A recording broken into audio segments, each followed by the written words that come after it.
وہ اس طرح دعا نہیں مانگے گا. زیادہ سے زیادہ یہی آپ کہہ سکتے ہیں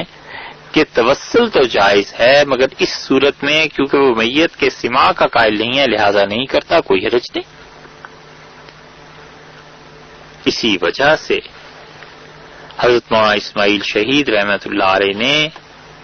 اپنے پیر و مرشد سید احمد شہید رحمت اللہ علیہ کے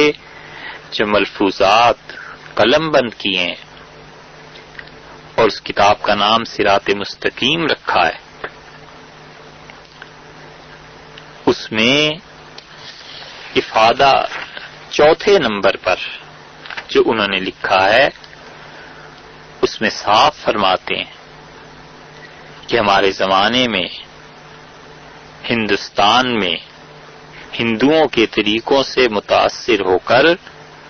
بہت سے لوگ جو اللہ کے اچھے بندے نظر آتے ہیں وہ بھی اپنے شیخ کی تعظیم میں حد سے بڑھ گئے اور اپنے شیخ کے متعلق خدا اور نبی ہونے کا عقیدہ رکھنے لگے ہیں، اور ظاہر ہے کہ یہ بات غلط ہے. پھر فرماتے ہیں کہ یہ ضروری ہے کہ اس معاملے میں اعتدال میں رہا جائے، اور اللہ تعالی نے قرآن کریم میں فرمایا ہے کہ یا ایھا الذین آمنوا اتقوا اللہ، ایمان والو اللہ سے ڈرو اور اللہ کی طرف پہنچنے کے لیے وسیلہ اختیار کرو اور جہاد کرو خدا کی راہ میں تاکہ تم کامیاب ہو جاؤ. اس آیت میں اللہ تعالی نے کامیابی کے لیے 4 چیزیں مقرر کی ہیں: ایمان، تقوی، وسیلے کا طلب کرنا اور اللہ کی راہ میں جہاد. اور صوفیہ اور اہل سلوک اس آیت میں وسیلے کو اشارہ سمجھتے ہیں مرشد کے لیے کہ شیخ کو تلاش کرے، اور اللہ کی عادت یہی رہی ہے کہ انسان تربیت پا کر کسی سے پھر پہنچتا ہے، اور کسی کی تربیت کے بغیر کامیابی بہت نادر ہے. سو شیخ ایسا ہونا چاہیے کہ کسی طرح بھی شریعت کے مخالف نہ ہو اور کتاب و سنت میں راسخ ہو، اور ایسا نہیں ہونا چاہیے کہ مرید ہر حال میں اپنے شیخ کی اتباع کرے. شریعت کو بالا رکھے اور جس چیز کا بھی حکم شریعت کے مطابق شیخ دے اس کو کرے، اور شریعت نے جس کام کو مباح کہا ہے اگر شیخ اس کا حکم دے تو اسے لازم سمجھے، اور جب وہ کوئی شریعت کے خلاف بات کرے تو اسے نہ مانے، رد کر دے، کیونکہ رسول اللہ صلی اللہ علیہ وسلم نے فرمایا ہے کہ مخلوق کی اطاعت اللہ کی نافرمانی میں نہیں کرنی چاہیے. اور اپنے شیخ کی محبت اتنی ہونی چاہیے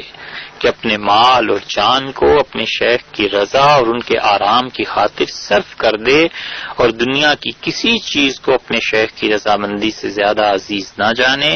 کیونکہ جو فائدہ شیخ سے حاصل ہوگا وہ دنیا کے تمام منافع سے 1000 درجہ بہتر ہے. لیکن شیخ کی ایسی محبت ممنوع ہے کہ اللہ اور اس کے رسول صلی اللہ علیہ وسلم کی نافرمانی لازم آتی ہو، کیونکہ یہ چیز اللہ تعالی کے دربار سے اسے دور کر دے گی، اور تمام قسم کی محبتیں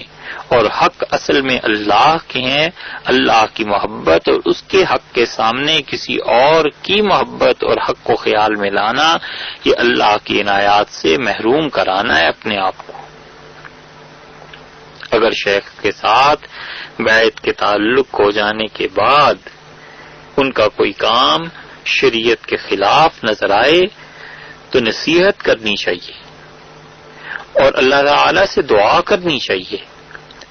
اور اگر وہ شریعت کے خلاف کاموں کو نہ چھوڑیں تو پھر اس کی 2 قسمیں ہیں. فرمایا ہے کہ اگر وہ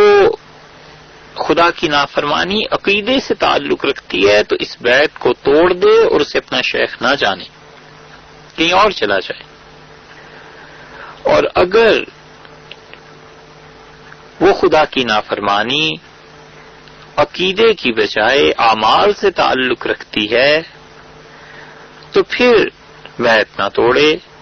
اور یہ سمجھ لے کہ میرا شیخ آزمائش میں ہے، اور وہ جو خدا کی نافرمانی ہے اس میں اس کی پیروی کو حرام سمجھے، مت پیروی کرے، اور شیخ جس آزمائش میں مبتلا ہے اس آزمائش سے کامیابی سے گزر جانے کے لیے اللہ سے دعا مانگتا رہے۔ تو وسیلہ وہاں اسماعیل شہید رحمت اللہ علیہ جیسا موحد اور توحید کا قائل، وہ بھی اسی کے قائل۔ شاہ عبدالعزیز صاحب اور شاہ ولی اللہ صاحب رحمت اللہ علیہ بھی اسی بات کے قائل۔ اس لیے اگر کوئی شخص اللہ تعالی کے نیک بندوں کا وسیلہ اختیار کرے دعا میں تو یہ جائز ہے،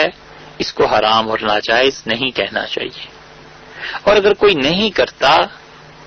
اور سمجھتا ہے کہ براہ راست اللہ سے بغیر کسی وسیلے اور واسطے سے خدا سے مانگوں تو یہ اس انسان کی اپنی حالت ہے، اسے اس پہ مجبور نہیں کرنا چاہیے، اعتدال میں رہے، اللہ تعالی سے اس کی صفات، اللہ سے اس کے ناموں کا واسطہ پیش کر کے مانگے۔ حدیث میں آیا ہے اور رسول اللہ صلی اللہ علیہ وسلم سے مرسل روایت ہے، اور آپ قرآن پاک کھول کے آخری صفحہ دیکھیے تو وہاں یہ لکھا ہوا ملے گا کہ اللہم ارحمنی بالقرآن العظیم، اے خداوند کریم مجھ پر رحم فرما قرآن پاک کے وسیلے سے، قرآن پاک کی برکت سے۔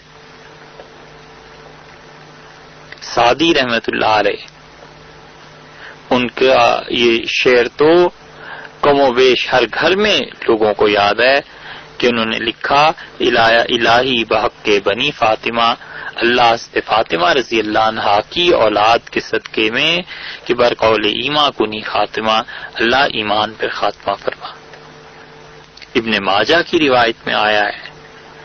رسول اللہ صلی اللہ علیہ وسلم نے فرمایا بحق کے ممشائی، اے اللہ میرے اس چلنے کے حق اور وسیلے سے مجھے فتح نصیب فرما دے۔ تو اس لیے اس کے جواز میں کوئی کلام نہیں۔ رسول اللہ صلی اللہ علیہ وسلم کی یہ دعا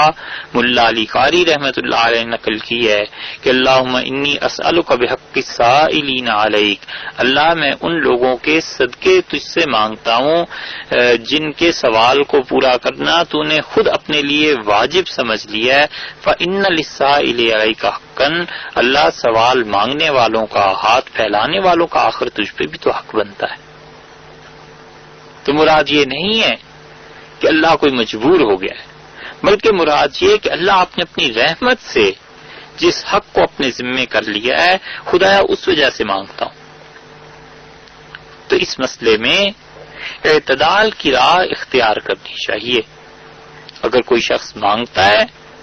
مباح اور بعض کے نزدیک مستحب کام کرتا ہے، اچھی بات ہے۔